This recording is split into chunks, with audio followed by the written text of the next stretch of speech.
Hello, my name's Simon Chaplin, or Socks Up Simon, and it's my mission in life to inspire, challenge and support accountants and their teams to be the very best they want to be. Now, one of the ways that I do that is through my Dana's Mastermind groups. There's more about this at the end of the video, but basically it's a group of 10 accountants only, that come together on a bi-monthly basis to go through the Dana process.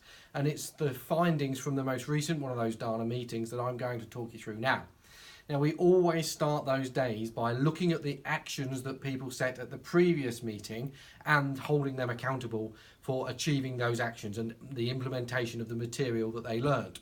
And I do that through a piece of software called Stockability. And at the end of that session, I know how many actions of the 27 actions in this case have been completed. So having gone through the process, 21 of the 27 actions that were set at the previous meeting had been completed. So we missed 6 as a group. Now, this is normally much higher than 21. It's normally in the 90 to 96% range. So 90 to 96% of the actions set at the meeting will have been completed by the next meeting. And there are a couple of mitigating circumstances in connection with the 6 that have been missed. One is that it's the summer and lots of people have been away, lots of members have been away, they've been relaxing on beaches, playing with their family and various other different bits and bobs, and therefore the actions hasn't been top of their list, and I commend them for that.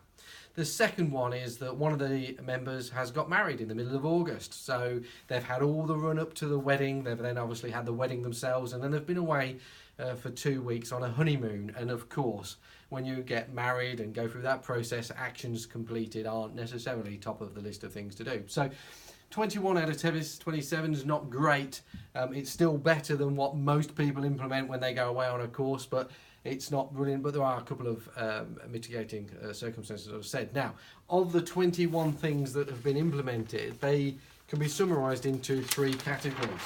The first one is team, second one is Philippines, and then the third one is vision. So there are lots of things going on at the moment within teams. So there are a couple of people that I've got people that they need to move out that aren't quite in fit with the values and the vision of that organisation. And then there are a couple of members that are recruiting people in order to create capacity. They've just had some success with finding the right people to fit on the right places in order to create that capacity. There are 2 members within the group that are onshoring to Philippines. So they've recruited people in the Philippines in order to outsource that work or offshore that work in order to create the capacity. And they're having very great success, brilliant success in one situation around getting that stuff out. Now, it is transactional work that's being done, so it's at the lower end of the technical ability, so bookkeeping and things like that, as opposed to actual physical accounts production. But they are certainly moving towards the accounts production, and what is actually being produced in the bookkeeping aspect is more than sufficient for what it is that they require. So these 2 are kind of around the same thing. They're both around team member stuff. And then the last one is vision. And this is something where I was provoked, best part of 6 months ago now, around what my family vision is. What is the vision for our family, the Chaplin family? And once we've got that defined, we can then work on the business vision. I've never really thought before about defining a family vision and having a picture, if you like, of something to work with. And as I say, a couple of months ago I shared that with the group, and it's generating all sorts of ideas around what they want to achieve from a personal level, from a family level, and then that trickles down obviously into a business level. So that was the actions. We then had a quick break, and then we welcomed the guest speaker. And this month the guest speaker was a chap called Rob Brown. Now, Rob Brown speaks on networking and referrals for accountants and lawyers, and his whole session was around how to ask for referrals in a systemised and proactive way. So at the start of the session, Rob asked what was the main things that the members of the group wanted to get, and as you see, the things like confidence to ask, systems, getting the team to ask, chickens, which I'll talk about a little bit in a minute, targets, and then he shared an 8-step process. And as you can see, he ticked off and dealt with all of them during the course of the 3 hours that we had together. The first one was around, that resonated with me, was around confidence to ask. And Rob shared that the only way you ever have the confidence to ask is to have the competence. So if you've done the training, you've taken on the ideas and got the competence. That competence with practice enables you to have the confidence to do whatever it is that you're going to do.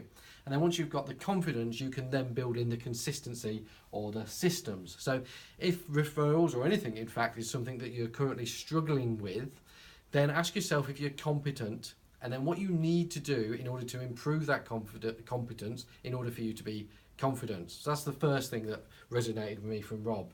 The second one was chickens. Now, this was in the context of identifying those clients or strategic partners that lay the most eggs, lay the golden eggs.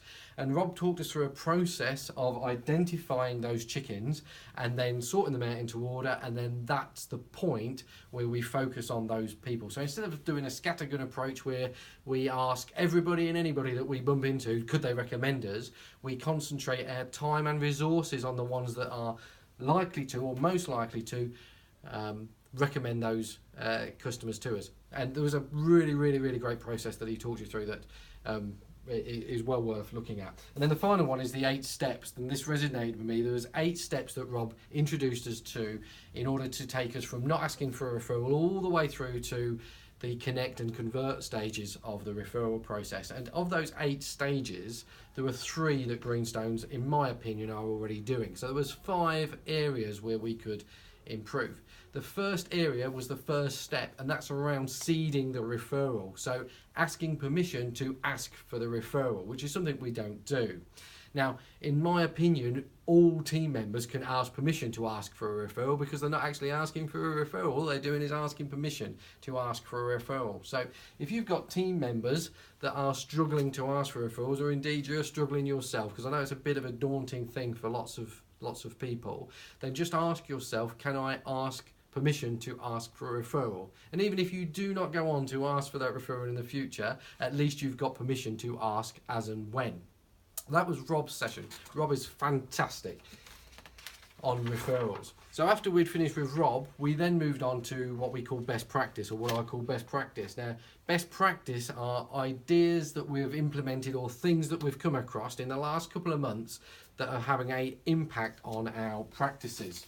And there was 3 in particular that I want to talk to you about this time. The first one was the ability for cash flow and very soon Zero to be talking to Iris. Now, lots of members in the group use Iris, and the ability to transfer data straight from Cashflow or Zero into Iris is something that got lots of us very excited. It just automates the process. The second thing that was shared, which really provoked me, was around maps. And one of the members shared that some people were having difficulty finding him. So what he did is he got in the car, he got in the passenger seat of the car, and one of his team members drove him along the route to get to his office.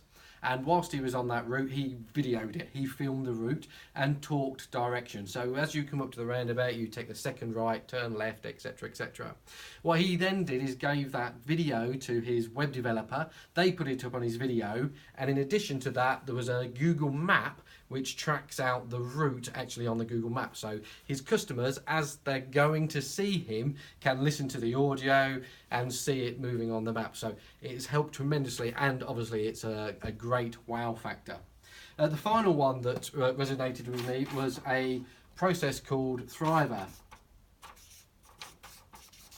That's Thriva. Now, what Thriva do is they do blood tests. So they send you a kit, you take a little prick on your finger, you drip some blood into a little canister, and then you send it off to them, and within 48 hours they send you back an analysis of your blood. So for a long time I've been looking at a way of monitoring my own health, my own performance, because obviously I'm an integral part to all of my businesses.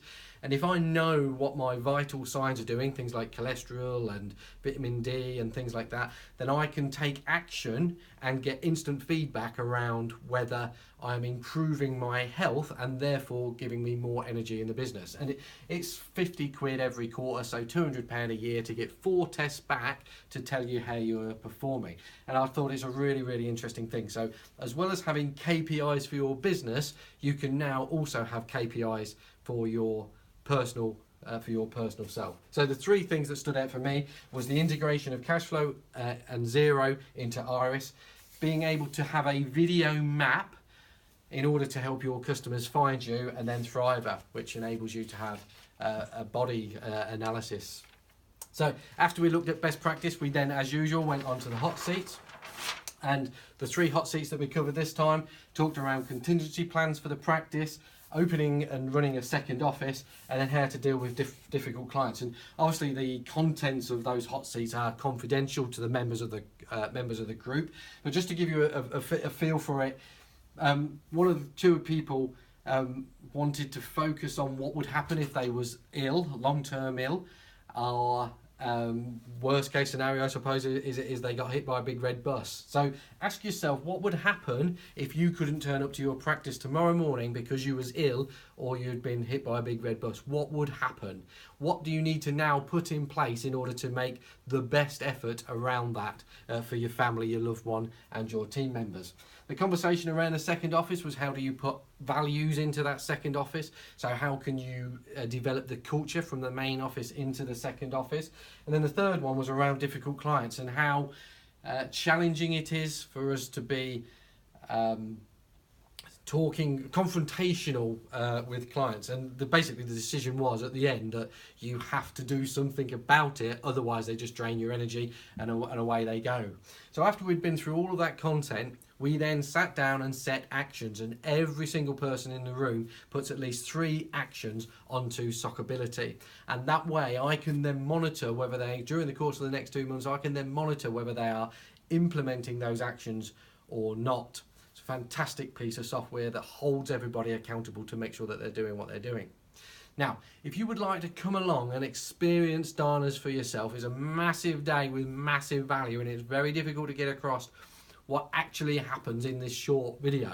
If you'd like to come along and experience it for yourself, the next meeting is in Peterborough on the 29th of November. Now you can come along as my guest for free and experience what happens during the course of the day, and then if at the end of it you decide that it's something that you can get value out and can make a dramatic difference to your practice and the way that you work both with your customers and your teams, then we'd be delighted to have you join the group if the fit is there.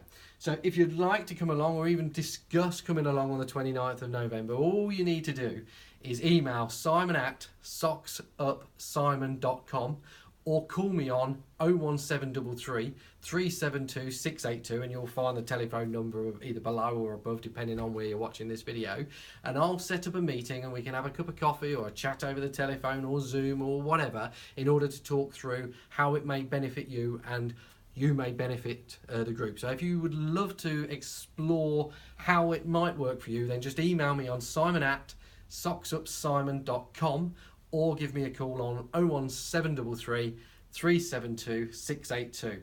I'd love to hear from you.